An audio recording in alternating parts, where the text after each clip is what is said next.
They work while most of us are asleep so that we can avoid traffic and construction when we hit the road. But construction workers are now asking for something to change after two of their own were killed on the job earlier this month. Two young men, the victims of a suspected drunk driver. And if you ask some of their co-workers, they'll also the victims of bad policy. Let's get to Nick Monticelli with their story. This was our last big weekend. It was our last push to get everything done. And then to have this happen was horrendous.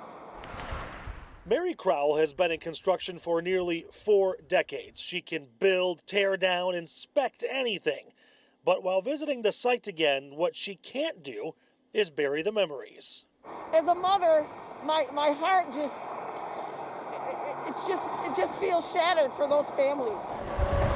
It was the overnight hours on November 7th. Mary and dozens of workers were fixing parts of I-94 in Ypsilanti. A suspected drunk driver, 29-year-old Ryan Musselman, came barreling through the worksite, hitting and killing Nicholas Sada and Devon Rose, both just 23 years old. Mary heard the crash and ran towards it.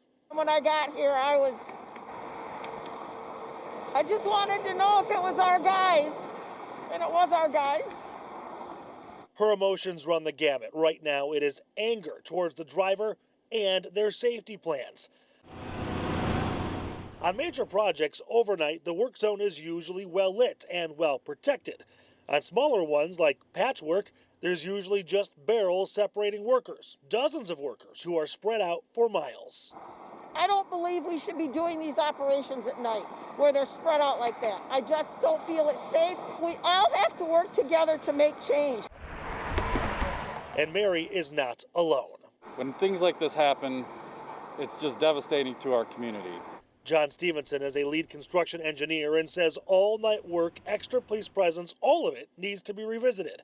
But their biggest threat is distracted driving. I see a lot of people with cell phones, eating, drinking, doing all kinds of things while they're driving. They say the change will have to be an industry-wide one, and agencies like MDOT must implement them.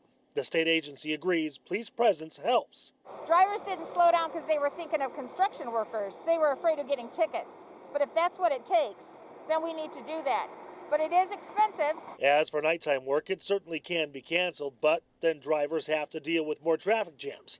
A small price to pay, many say. But obviously, nothing is more important than somebody's life. The bottom line, changes can be made, but drivers are still the real threat.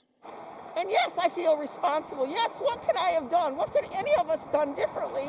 But I can't control that driver either.